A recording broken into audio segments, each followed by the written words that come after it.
في أفضل أيام وأنا معاك دايما كده وحشني وببقى مش عايزة أنا أمشي وأسيبك هو ده اسمه كلام وأنا معاك بحس الدنيا في إيديا ما بقتش عايزة أنا حاجة تانية من الدنيا غيرك يا حبيبي.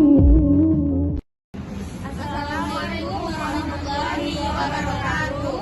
Baik, di sini kami dari kelompok 3 dari Universitas Muhammadiyah Riau, Prodi Keperawatan. Di sini kami sudah berada di PWGP Ansor Riau. Baik, di sini dengan saya Dea Asriani dan rekan kelompok saya Andi Darmawati dan saya Neni Isman Putri, saya Rizky Merdeka Putri dan saya Neni Rizky dan saya Syarul Hayati Kamalafif. Baik, langsung saja kita menemui pengurus dari PWGP Ansor Riau. Assalamualaikum warahmatullahi wabarakatuh. Waalaikumsalam warahmatullahi wabarakatuh. Jadi Pak, di sini kedatangan kami untuk memenuhi tugas Pak tentang organisasi Islam. Jadi kita ada Pak untuk pertanyaan utamanya, apa nama organisasi ini dan sudah berapa lama berdirinya? Kalau namanya GP Ansor, kalau di Riau namanya PW GP Ansor Riau. Jadi pimpinan wilayah Gerakan Pemuda Ansor Provinsi Riau. Tapi kalau di nasional namanya ya, Gerakan Pemuda Ansor, GP Ansor. Berdiri di Indonesia itu tahun 1934. Jadi jauh sebelum Indonesia merdeka kita sudah berdiri. Kalau di Riau ya biasalah kan ada yang vakum gitu ya. Mulai gerak itu di 2014. Beliau udah lama sebenarnya, ada beberapa lama, tapi ya hidup mati vakum gitu ya. Dan yang betul-betul masif sampai hari ini itu 2014. Jadi 2014 itu mulai kaderisasi, mulai kepengurusan terus sampai hari ini. Kalau beliau ya, tapi kalau di nasional ya itu berdiri didirikan oleh Mbah Wahab Hizbullah tahun 1934. Jadi namanya GP Ansor. Dulu awalnya nggak GP Ansor, tapi Ansor Nahdlatul Ulama, ejaan Soekarno kan dulu, ANOE gitu kan. Jadi NU itu dulu bukan NU tapi NOE gitu kan. Jadi dulu namanya Ansor Nahdlatul Ulama.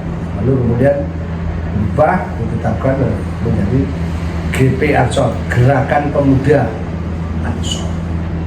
Ansor itu diambil oleh Mbah Wahab dan para muassis NU itu dari nama sahabat Rasulullah yang asli orang Yasrib.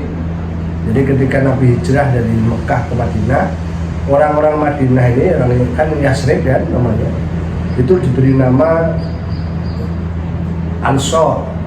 Kalau yang pendatang yang dari Mekah ke Madinah namanya Muhajirin kan. Nah, jadi kita mengambil nama Ansor. Memang ada di dalam Al-Quran itu Ansor. Nahnu Ansorullah. Saya ini penolong agama Allah. Ansor itu diambil dari situ.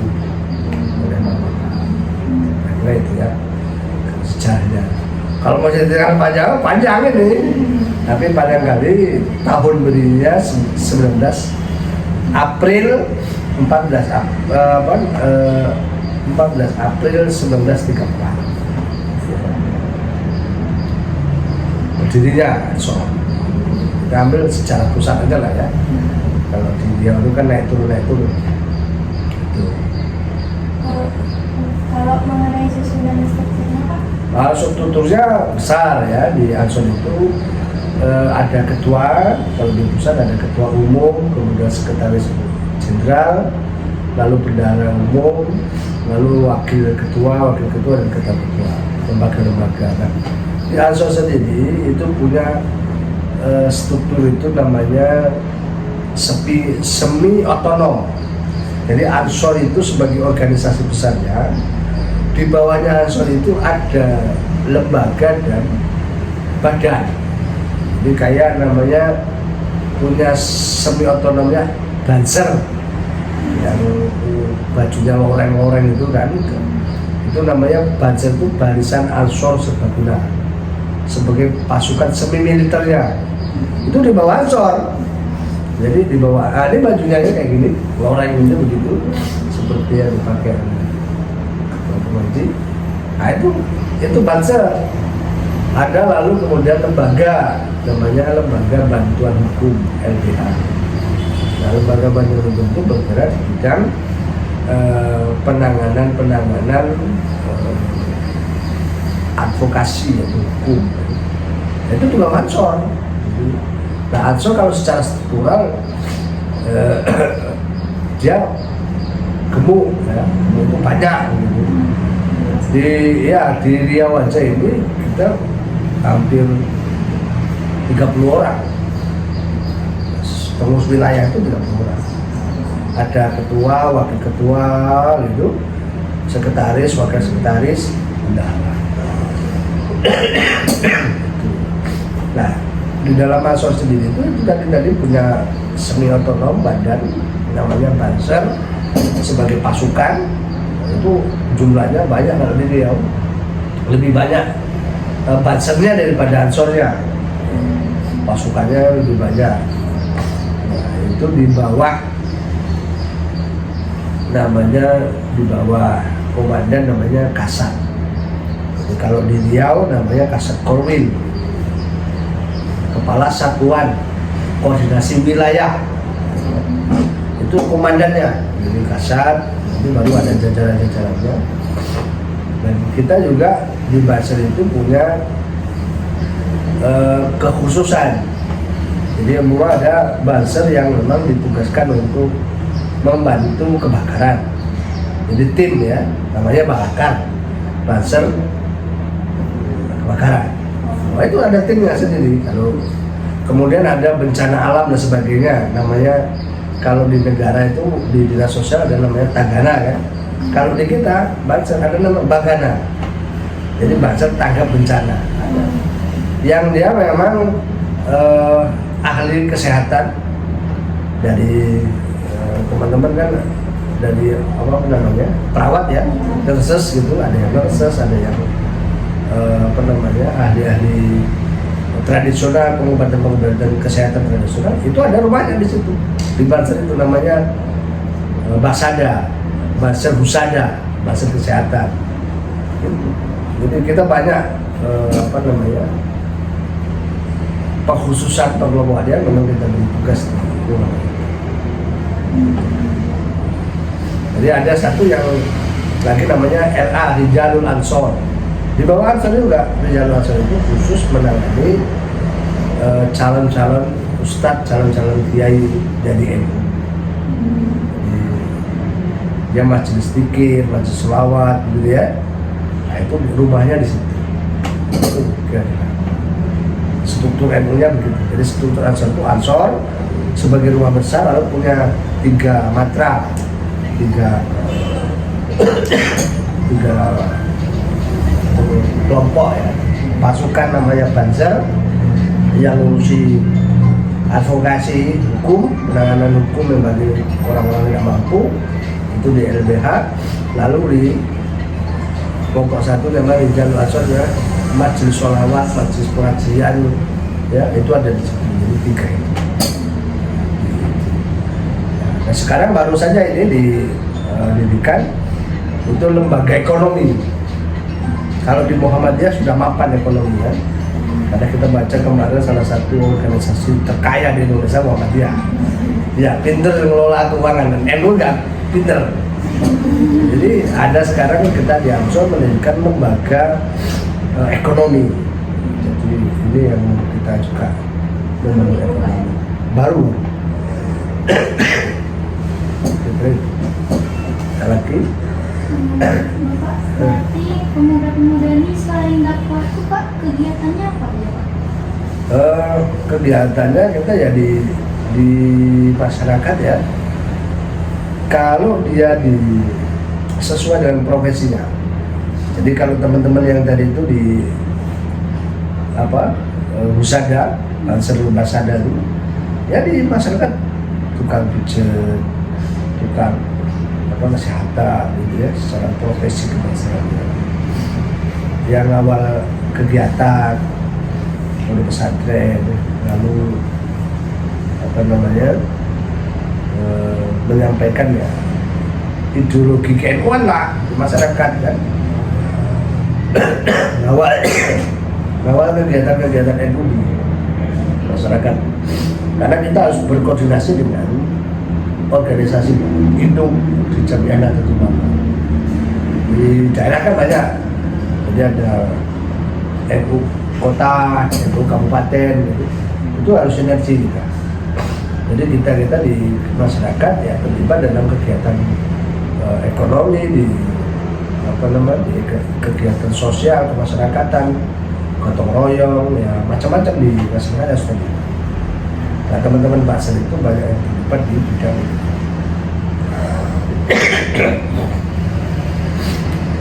kira-kira itu keterlibatan Ansor dan Basel.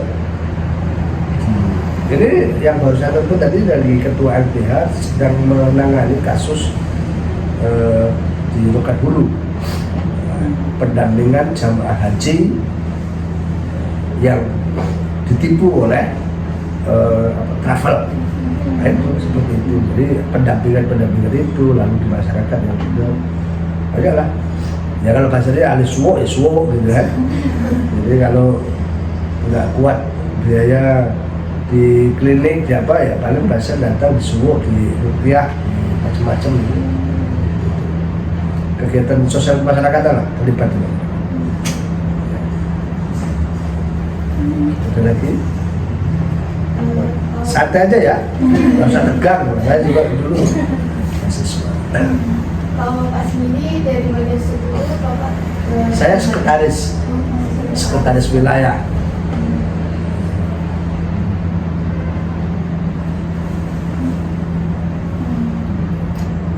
Sebelumnya itu Pak, kantor sebelum di sini Oh, memang di sini kantor. Ini kan komplek NU ya. Dari awal. Ya dari awal komplek itu di belakang situ tuh. Sebelum ini dibangun di belakang. Jadi ini kan sudah dipeta-petakan nih. Depan saya ini Muslimat. Terus yang agak itu Fatayat. Yang paling ujung ke sini itu sebenarnya punya Ansor dulu. Nah, tapi terlalu kecil. Lalu kita bangun ini. Nah, sekarang di sini dan itu milik Ansor Kota Pekanbaru. Ansor wilayahnya di sini. Memang di sini ini komplek NU. Makanya kalau orang lihat komplek NU, tapi kantor NU-nya tidak di sini gitu. Dulu itu di dekat itu, tapi nggak tahu kalau sekarang. Komplek ini memang komplek NU ini gitu. Ada sekolahnya di belakang gitu kan. Gitu. Jadi di sini semua. Ya, memang di sini. Lagi? Di sininya dari tahun berapa? Oh lama ya, kalau kok tanah ini tahun berapa, tahun sekitar 90-an sudah ada ya. Tahun 90 sudah ada. Karena kepengurusan Ansor itu di zaman di Riau itu sudah dijabat. Di pusatnya itu sekarang yang menjadi Menteri Sosial namanya Gus Yusuf ya, Gus Yusuf itu dulu Ketua Ansor Pusat ya, era tahun 90-an dia tahun 2000-an gitu ya, tahun 2000 beliau masih menjadi Ketua Ansor Pusat. Nah, Ansor di Riau itu zamannya rombongan Pak Ali dan sebagainya itu sudah di sini, kumpulnya juga di sini, kegiatan-kegiatan juga di sini, seluruhnya sudah tua. Bahkan cerita ya bahwa UIN itu bagian dari tanah NU, tapi nggak tahu ceritanya bagaimana kok sekarang memilih NU, kira-kira gitu. Ya, salah itu kan. Itu perbatasan dari pintu ke SMK Muhammadiyah yang paling ujung itu kan ada pagar ini kesini milih NU, kesana milih Muhammadiyah. Itu dulu ceritanya begitu. Nah, cuman NU yang berkurang. Nah itu kelemahan perbedaan Muhammadiyah dengan NU. Muhammadiyah itu tertib secara administratif, bagus ya, bisa saja bagus, maka ekonominya juga bergerak bagus. Paling keunggulan NU itu menang di jumlah jamaah aja.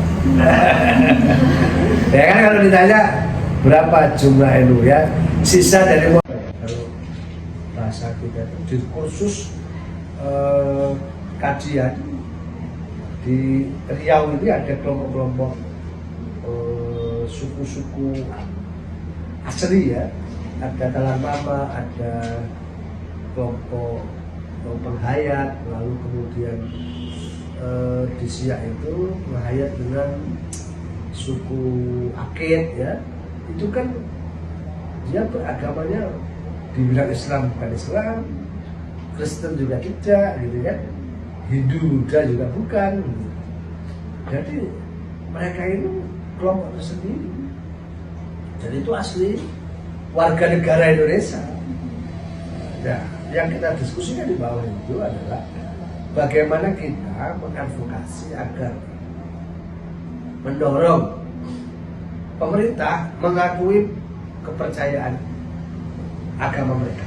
Bukan kita mengikuti agama mereka tidak, tapi bagaimana kelompok-kelompok ini diterima oleh negara. Contoh Konghucu dulu kan tidak diterima, sekarang diterima. Ada kelompok namanya, teman-teman kenal Parmalim, agama Parmalim. Parmalim itu orang Batak. Parmalim itu dari Sumatera Utara. Itu agama Parmalim. Itu diakui oleh negara. Sudah diakui oleh negara. Lalu kemudian Bahai. Ini hari raya Bahai ini hari ini. Diwali Bahai ya. Agama itu. Jadi itu diakui oleh negara. Jadi sekarang agama di Indonesia yang diakui oleh negara itu bukan hanya Islam, Katolik, Hindu, Buddha, Konghucu, bukan itu aja, banyak kelompok-kelompok apa namanya keyakinan-keyakinan sudah ada yang diakui. Nah kita ingin mengadvokasi, menjembatani agar kelompok-kelompok kecil itu juga diterima oleh negara. Keberadaannya untuk sementara mereka belum bisa. Jadi penghayat itu dia harus masuk Islam dulu, secara KTP harus Islam atau Kristen atau Hindu atau tidak, baru bisa menikah. Kalau nggak bisa menikah karena belum diakui. Itu kan namanya memaksa orang. Jelas-jelas bukan Islam, kan harus di KTP-nya Islam. Itu kan kita juga sebagai Islam kurang terima juga, karena pasti dia tidak akan mengikuti jelas-jelas juga. Kan kepaksa itu, karena di KTP aja itu terjadi di Siak. Jadi penghayat itu banyak di Siak. Itu yang terjadi, yang kita diskusikan hari ini seperti itu. Kira-kira jadi Ansor terlibat dalam proses mengadvokasi ya, mendampingi, tapi bukan berarti kemudian kita juga meyakini agama mereka. Jadi itu agama-agama kepercayaan. Banyak di Hindu, Talang Mama banyak. Ada yang dari Hindu? Ini asli Pekanbaru semua? Mana? Kampar? Oh, Kampar itu ada kelompok Ahmadiyah. Ahmadiyah itu ya kelompok itu ormas akhirnya padahal. Jadi Ahmadiyah itu bukan agama sendiri, dia Islam, fahamnya Ahmadiyah. Kita Muhammadiyah, NU gitu ya. Begitulah sebetulnya. Dan itu diambil negara tahun-tahun 50-an sudah ada. Cuma enggak ada persoalan. Ada lagi? Ya.